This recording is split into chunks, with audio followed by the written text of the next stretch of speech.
तो जैसा कि पिछले एपिसोड में हमने देखा था, वो जो फ्लाइंग शिप होती है वो फॉर्मेशन के अंदर जाने के बाद दूसरी तरफ से निकल कर आ जाती है। और अब हम देखते हैं कि जो ओलिन्यू होता है वो सेक मास्टर सूजी से बोलता है, सेक मास्टर सूजी लो, हम फाइनली ब्लू स्काई प्लेस पर पहुंच ही गए, यही 71 एम्परर है उसका प्लेस है। जो सुनकर अब जो सेक मास्टर सूजी होती है वो ओलिन्यू से बोलती है कि हम तो यहाँ पर काफी जल्दी पहुंच गए, लेकिन मुझे एक चीज समझ में नहीं आ रही, क्या तुम मुझे बता सकते हो कि आखिर कितने टेलीपोर्टेशन एरे है जिनके बारे में तुम जानती हो। और सेक मास्टर सूजी की इस बात को सुनकर जो ओलिन्यू होता है वो भी मुस्कुराते हुए उससे बोलता है कि पता नहीं, शायद 500 या उससे भी ज्यादा टेलीपोर्टेशन एरो के बारे में मैं जानता हूँ। और इतना बोलकर जो ओलिन्यू होता है वो अपने मन में सोचता है कि ये तो हार्ट अटैक से ही मर जाएगी अगर इसको मैंने बता दिया कि मैं मिलियनों टेलीपोर्टेशन एरो की लोकेशनों के बारे में जानता हूँ। क्योंकि नॉर्मल सी बात है, मैं इस पूरे वर्ल्ड के अंदर घूमा हूँ और मैंने उस सारे लोकेशन को ढूंढा है जो कि इस दुनिया से छुपी हुई है, तो इसीलिए मेरे लिए टेलीपोर्टेशन एरो को ढूंढना भी कोई बड़ी बात नहीं थी। ओलिन्यू ये सब कुछ अपने मन में सोच ही रहा होता है, लेकिन तभी जो शायर होती है वो चिल्लाते हुए बोलती है कि उस तरफ देखो, वहाँ पर और भी ज्यादा फ्लाइंग शिप हमारी तरफ ही आ रही है। जिसके बाद अब हम देखते हैं कि वहाँ पर काफी ज्यादा फ्लाइंग शिपें आने लगती है और उन फ्लाइंग शिपों को देखकर जो सेक मास्टर सूजी होती है वो बोलती है कि ये तो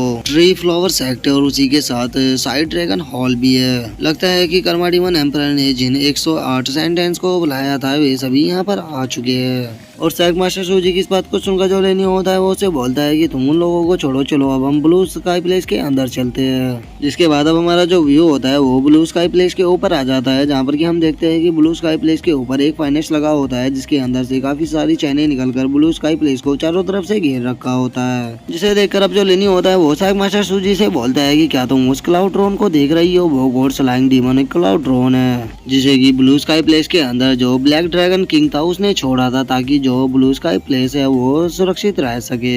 जैसा कि तुम लोग जानते ही हो कि तुमने इस पूरी गैलेक्सी को 4 भागों में बांटा हुआ है, जिसमें कि नॉर्थ, साउथ, ईस्ट, वेस्ट आते हैं। और जो ब्लैक ड्रैगन किंग था वो वेस्टर्न गैलेक्सी को रूल किया करता था, लेकिन चूंकि जो वेस्ट गैलेक्सी थी उसको तुम लोगों ने 2 भागों में बांट दिया था, तो इसीलिए जो वेस्ट गैलेक्सी थी वो नॉर्थर्न गैलेक्सी और साउथर्न गैलेक्सी में बट गई। और चूंकि जो 71 एम्परर था उसे वो नॉर्थर्न गैलेक्सी का रूलर था, इसीलिए उसने जो ब्लैक ड्रैगन किंग के जो रिसोर्सेज थे उन सभी को अपने पास में रख लिया। यहाँ तक कि जो ब्लैक ड्रैगन किंग की हिडन इनहेरिटेंस थी उसको भी जो कर्माडीमन एम्परर है उसने ले लिया था।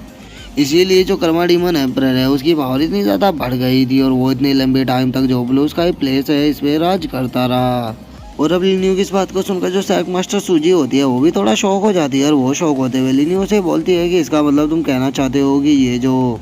डेमोनिक कॉल्ड्रोन है इसको इविल ब्लड मसीमा के द्वारा बनाया गया है। और अब सेक मास्टर सूजी की इस बात को सुनकर जो लिन्यू होता है वो उसको बताने लगता है कि हाँ, क्योंकि जो 71 एम्परर है उसने ब्लैक ड्रैगन किंग की इनहेरिटेंस को पाने के लिए 1 लाख से भी ज्यादा लोगों की बलि को दिया था, तभी जाकर वो उसकी इनहेरिटेंस को पा पाया था। और चूंकि ये जो कोल्ड्रोन है इसके अंदर भी इविल एनर्जी है और इसको इविल ब्लड द्वारा ही बनाया गया है, इसीलिए ये लोगों के ब्लड को एब्जॉर्ब करके उसको एनर्जी में बदल देता है। इसीलिए जो 7 डीमन एम्परर है उसने यहाँ पर सभी सेंटेंस को बुलाया है ताकि वो उनकी बॉडी को इसके द्वारा डिफाइन कर सके और इससे उन्हें सभी को रिफाइन करने के बाद उनकी सारी पावर को अपनी बॉडी के अंदर ले सके, ताकि वो अपनी पावर को और भी ज्यादा बढ़ा सके। और अब लिन्यू की इस बात को सुनकर जो एमिंग होती है वो बहुत ही ज्यादा दुखी हो जाती है और वो दुखी होती है बोलती है कि सच में जो 71 एम्परर है वो तो बहुत ही ज्यादा क्रूअल है, आखिर कोई अपनी पावर को बढ़ाने के लिए इस तरह से मासूम लोगों को कैसे मार सकता है। और येमिंग ये सब कुछ बोल ही रही होती है, लेकिन तभी वहाँ पर किसी के चिल्लाने की आवाज आती है, जो कि चिल्लाते हुए बोलता है कि जूनियर ब्रदर जरा वहाँ पर देखो, वो डेमोनिक कॉल्ड्रोन देखने में कितना अच्छा लग रहा है।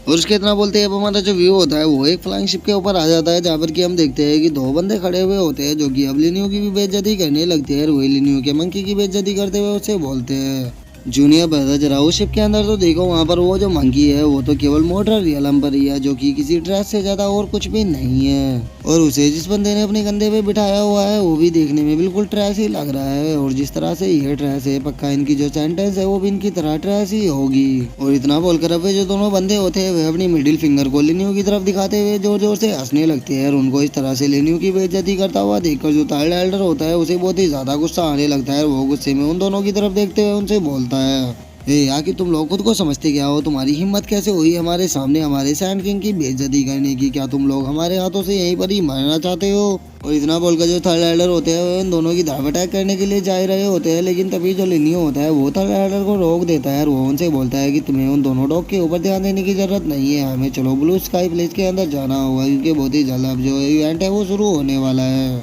और लिन्यू के इतना बोलते हैं अब हमारा जो व्यू होता है वो ब्लू स्काई प्लेस के अंदर किसी हाउस के ऊपर आ जाता है, जहाँ पर कि हम देखते हैं जो लिन्यू होता है वो एक बंदे से खड़ा होकर बातें कर रहा होता है और वो उस बंदे से बोलता है, सर मैं आपके यहाँ पर 3 लाख ब्राइट आयरन को पे करने के लिए तैयार हूँ, तो इसीलिए मेरे रूम को तैयार कर दीजिए। और लिन्यू की इस बात को सुनकर वो जो बंदा होता है वो लिन्यू से बोलता है कि सर आप यहाँ पर थोड़ी देर बैठकर इंतजार कीजिए, क्योंकि हम आज जल्द से जल्द आपके रूम का इंतजाम करते हैं। और वो बंदा ये सब कुछ बोल ही रहा होता है, लेकिन तभी हम देखते हैं कि वहाँ पर वही फ्लाइंग बोट वाले बंदे आ जाते हैं, जो कि वहाँ पर आते ही लिन्यू की बेइज्जती करने लगते हैं। वे बेइज्जती करते हुए बोलते हैं, अरे जरा देखो तो ये तो वही बंदा है जिसने की बाहर अपने कंधे पे उस मंकी को बिठाया हुआ था, लेकिन तुम लोगों के लिए बहुत ही बुरी बात है, क्योंकि तुम लोगों को यहाँ पर कोई भी रूम नहीं मिलने वाला, क्योंकि यहाँ पर जितने भी रूम है वे सभी को हम ही बुक करने वाले हैं। तो इसीलिए तुम लोगों के लिए सही यही होगा कि तुम चुपचाप यहाँ से निकल जाओ। अगर तुम यहाँ से अभी के अभी नहीं गए तो तुम लोगों के लिए बहुत ही बुरा होने वाला है। और अब उन लोगों की इस बातों को सुनकर जो सैक मास्टर सूजी होती है उसे भी थोड़ा गुस्सा आने लगता है, और वो गुस्से में उनकी तरफ देखते हुए उनसे बोलती है कि आगे तुम्हारी इस बात का मतलब क्या है। और सैक मास्टर की सूजी की इस बात को सुनकर वो जो बंदा होता है वो हंसते हुए सैक मास्टर सूजी से बोलता है कि मेरी बात का मतलब साफ है, यहाँ पर तुम्हारे जैसे लो ग्रेड के सेक्ट का कोई भी काम नहीं है।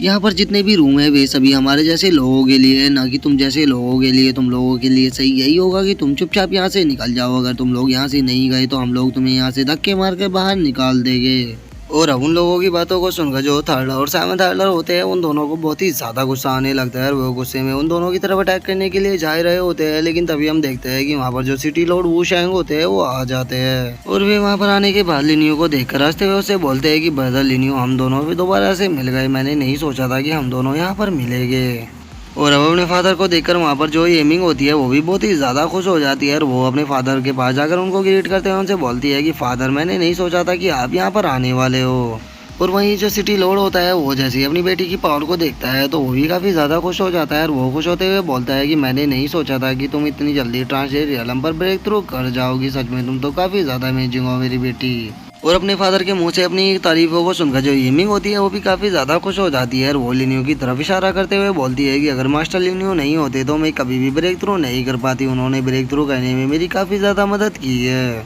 और अब अपनी बेटी की इस बात को सुनकर जो सिटी लॉर्ड होते हैं वो भी काफ़ी ज़्यादा खुश हो जाते हैं, और वो खुश होते हुए लिन्यू से बोलते हैं कि ब्रदर लिन्यू, आपका बहुत बहुत शुक्रिया जो कि आपने मेरी बेटी की इतनी ज़्यादा मदद की, इसीलिए मैं भी आपके लिए अब कुछ करना चाहता हूँ, तो प्लीज़ मेरे साथ चलिए। और सिटी लॉर्ड वू शैंग ये सब कुछ बोल ही रहे होते हैं, लेकिन तभी हम वहाँ पर देखते हैं कि वही छोटी सी लड़की आ जाती है जो कि लिन्यू को नाइट किंग सिटी के अंदर मिली थी, और वो भी लिन्यू को देखने के बाद काफ़ी ज़्यादा खुश हो जाती है, और वो लिन्यू की तरफ भागते हुए उसे बोलती है कि बिग ब्रदर फाइनली मैं आपसे मिली गई। मैं आपसे बहुत लंबे टाइम से मिलना चाहती थी, क्योंकि आपके साथ में खेलने का मेरा बहुत ही ज़्यादा मन था। और अब उस छोटी सी बच्ची को देखकर जो लिन्यू होता है वो भी काफ़ी ज़्यादा खुश हो जाता है, और वो खुश होते हुए उससे बोलता है कि मैं तुम्हारे साथ बिल्कुल खेलूंगा, तो इसीलिए अब तुम यहाँ पर जितने भी दिन रुकने वाली हो हम दोनों साथ में ही रहेंगे और साथ में ही खेलेंगे। जो सुनकर अब वो जो छोटी सी बच्ची होती है वो भी काफ़ी ज़्यादा खुश हो जाती है, और वो खुश होते हुए लिन्यू से बोलती है कि बिग ब्रदर जो सिस्टर ये जाओ है वो भी यहाँ पर आना चाहती थी, लेकिन उसे काफ़ी ज़्यादा काम था इसीलिए वो यहाँ पर नहीं आ पाई। लेकिन मेरा घूमने का काफ़ी ज़्यादा मन था, इसीलिए मैं अंकल के साथ यहाँ पर आ गई थी, लेकिन मुझे नहीं लगा था कि आप यहाँ पर आने वाले हो। अगर मुझे पता होता कि आप यहाँ पर आने वाले हो तो मैं यहाँ पर सिस्टर ये जाओ को भी ज़रूर लाती। और अब सिटी लॉर्ड वू शैंग को वहाँ पर देखकर हुए जो बंदे लिन्यू को बुली कर रहे थे वे भी उन्हें ग्रीट करने लगते हैं, और वे उन्हें ग्रीट करते हुए उनसे बोलते हैं कि हम लोग 5 एलिमेंट सेक्ट से है। ये हमारी खुशनसीबी है कि हम आपसे यहाँ पर मिले, क्योंकि आप बहुत ही ज़्यादा फेमस हो पूरे नॉर्थन गैलेक्सी में, इसीलिए प्लीज़ हमारी ग्रीटिंग को एक्सेप्ट कीजिए। और अब 5 एलिमेंट सेक्ट का नाम सुनकर जो सिटी लॉर्ड वू शैंग होता है वो उन लोगों की तरफ देखने लगता है, और वो उन लोगों की तरफ देखते हुए उनसे बोलता है कि 5 एलिमेंट सेक्ट, मैंने इससे पहले कभी भी इस नाम को नहीं सुना।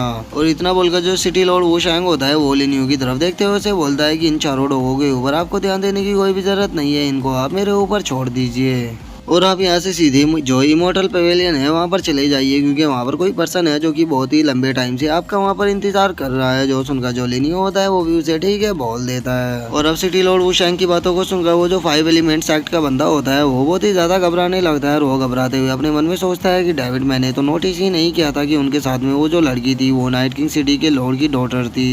इसीलिए जो सिटी लॉर्ड वुशेंग है उनके पास आने का मेरा जो चांस था वो खत्म हो चुका है, लेकिन मेरे पास अभी भी एक चांस है जिससे कि मैं डीमन एम्परर का टेंशन पा सकता हूँ। तो इसीलिए अभी मुझे उसी के ऊपर ध्यान देना चाहिए। और इतना सोचकर वो जो 5 एलिमेंट्स एक्ट का बंदा होता है वो सिटी लॉर्ड वुशेंग के पास जाकर उनसे बोलता है कि सिटी लॉर्ड मैं आपसे एक चीज पूछना चाहता था कि जो डीमन एम्परर हॉल है क्या उसके अंदर अभी भी कोई रूम अवेलेबल है। जो सुनकर अब जो सिटी लॉर्ड वुशेंग होते हैं वो उसकी तरफ देखते हुए उसे बोलते हैं कि वहाँ पर रूम तो अवेलेबल है, लेकिन क्या तुम्हें लगता है कि वहाँ पर तुम्हारे जैसे डॉग की जरूरत है? तुम्हारे लिए सही यही होगा कि तुम यहाँ से दफा हो जाओ, क्योंकि अगर तुम मुझे दोबारा दिखाई दिए तो मैं तुम्हारे सर को तुम्हारे धड़ से अलग कर दूंगा। जो सुनकर वो बंदा बहुत ही ज्यादा घबरा जाता है और वो ठीक है बोलकर वहाँ से निकल जाता है। और अब उस बंदे के वहाँ से जाने के बाद जो सिटी लॉर्ड वुशेंग होते हैं वो अपने आदमी को बुलाकर उसे बोलते हैं कि 1 साल के अंदर जो ये 5 एलिमेंट्स एक्ट है ये खत्म हो जाना चाहिए। जो सुनकर उसका बंदा भी ठीक है बोल देता है और सिटी लॉर्ड वुशेंग के इतना बोलते हैं अब हमारा जो एपिसोड है वो भी यहीं पे खत्म हो जाता है। तो अब नेक्स्ट एपिसोड में देखेंगे कि आगे क्या होता है। अगर वीडियो अच्छी लगी हो तो वीडियो को लाइक करना, चैनल को सब्सक्राइब करना। मैं मिलता हूँ नेक्स्ट एपिसोड में, तब तक के लिए बाय बाय गाइस।